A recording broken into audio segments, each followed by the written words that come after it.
En el programa de hoy vamos a introducir un debate que está a la orden del día y que ha sido en estas últimas décadas en las que ha cobrado más fuerza e importancia. El tema es el siguiente: privacidad versus seguridad. Para empezar, introduciremos la privacidad, que según la RAE es un ámbito de la vida privada que se tiene derecho a proteger de cualquier intromisión.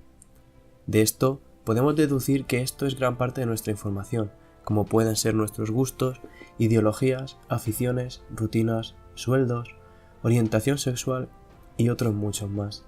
Muchos pensarán: yo no tengo secretos, muchos de mis amigos conocen todo eso que acabas de mencionar. Este no es el problema que hay con la privacidad, puesto que tú eliges compartir esa información con tus amigos. La forma de plantearlo es la siguiente: tú debes ser el único que puede decir qué información privada quieres compartir y con quién. Por ejemplo, puede que un empleado esté afiliado a un partido político que no encaja con los ideales de su jefe, y que sus amigos cercanos y compañeros lo sepan si éste ha compartido tal información con ellos. Pero, ¿y si no es él quien comparte esa información, sino alguien del partido o un amigo y se lo comunica a su empleador? En este caso, tendríamos una violación de la privacidad del empleado, ya que se ha compartido su información personal sin su permiso y que además podría repercutirle negativamente. Yo antes trabajaba en unas oficinas de CaixaBank. Un día mi jefe se metió en mi Facebook y descubrió que era del Barça. Él es del Madrid y desde el 3-0 me ha hecho la vida imposible. Ahora soy más feliz porque soy de Albacete. Por otro lado, tenemos la seguridad. Cuando hablamos de seguridad y la contrastamos con la privacidad, nos referimos a una idea como: dime lo que necesitas saber para poder protegerme.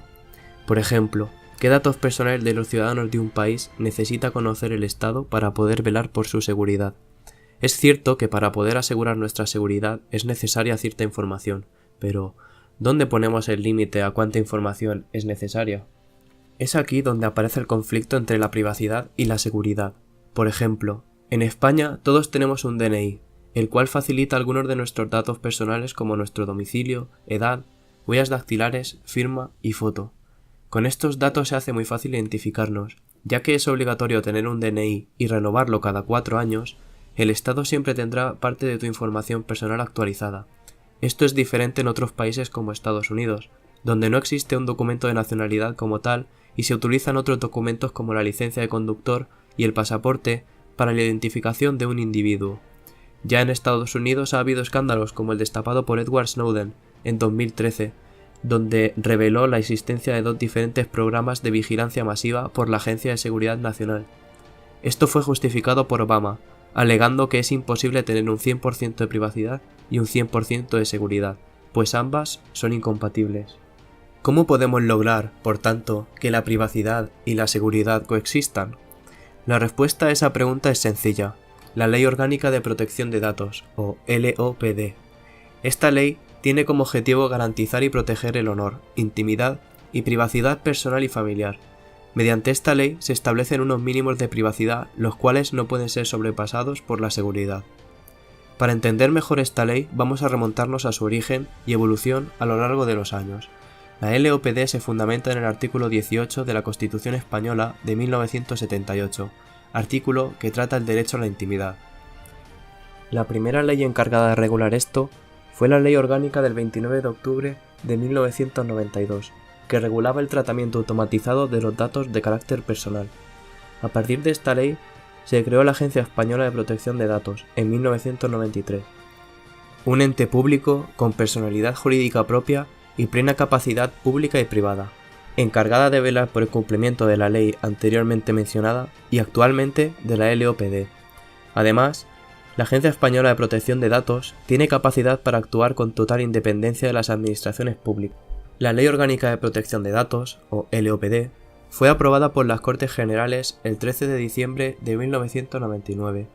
Debido a la evolución de los soportes de información, la regulación del tratamiento de datos y ficheros de carácter personal tiene la necesidad de estar en continua evolución. Por tanto, entró en vigor el Real Decreto 1720 del 2007 del 21 de diciembre, el cual desarrolla tanto los principios de la LOPD como de las medidas de seguridad a aplicar en dichos sistemas de información. Actualmente, la Ley de Protección de Datos de 1999 ha sido derogada debido a la entrada en vigor el 7 de diciembre de 2018 de la Ley Orgánica de Protección de Datos Personales y Garantía de Derechos Digitales. La necesidad de esta modificación a la LOPD es la entrada en vigor del Reglamento General de Protección de Datos, o RGPD, en Europa, en el año 2016. Algunas modificaciones que existen entre la LOPD de 1999 y la de 2018 es la inclusión de nuevos derechos como son el derecho al olvido, el derecho a la portabilidad de los datos y el derecho a la limitación de tratamiento.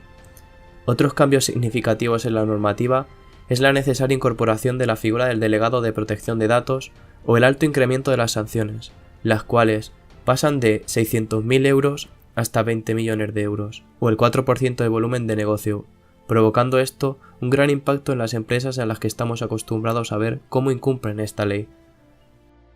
Algún ejemplo de estas empresas son Facebook o Google. Noah, give it back. No. Noah, give it back. No. I said give it back now. Noah. Larry, what the hell are you doing? Larry! Larry, you can't just... Oh. Larry! Oh, are you all right? How did you... Larry!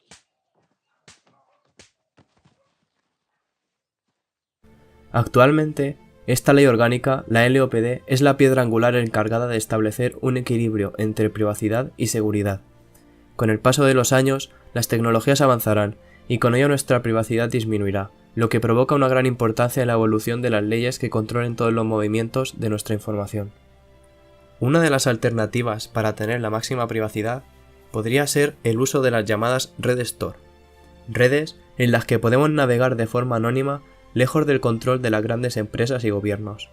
Debido a esta privacidad, la falta de seguridad gobierna esta red, infestada de actividades ilegales como venta de armas, drogas, distribución de pornografía infantil y un largo etcétera. Desde una opinión ética personal, como ciudadanos, estamos dispuestos a ceder una parte de nuestra privacidad si ésta nos garantiza una alta seguridad ciudadana, sobre todo con los atentados terroristas de los últimos años. El problema actual es que realmente no sabemos qué ocurre con toda nuestra información. Sabemos que las empresas compran y venden nuestra información, creando perfiles de usuario, generándola a partir de algo tan sencillo como unos tweets para, sobre todo, generar anuncios personalizados.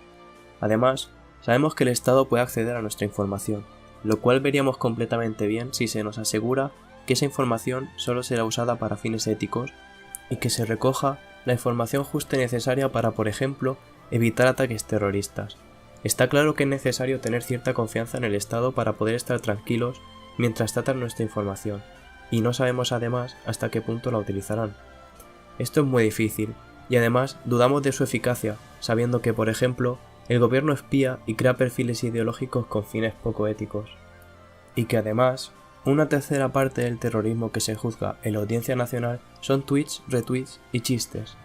Quizás podríamos optar por aislarnos para tener una privacidad absoluta, pero es imposible estar aislado y tener un 100% de privacidad, puesto que aunque decidiésemos no utilizar teléfonos móviles ni internet, las cámaras de seguridad nos captan y con el avance de las tecnologías cada vez son más las que tienen reconocimiento facial, por lo que se nos podrá ubicar fácilmente aunque tratemos de evitarlo. Quizás no nos quede otra que resignarnos y esperar que las leyes amparen nuestra seguridad sin violar excesivamente nuestra privacidad.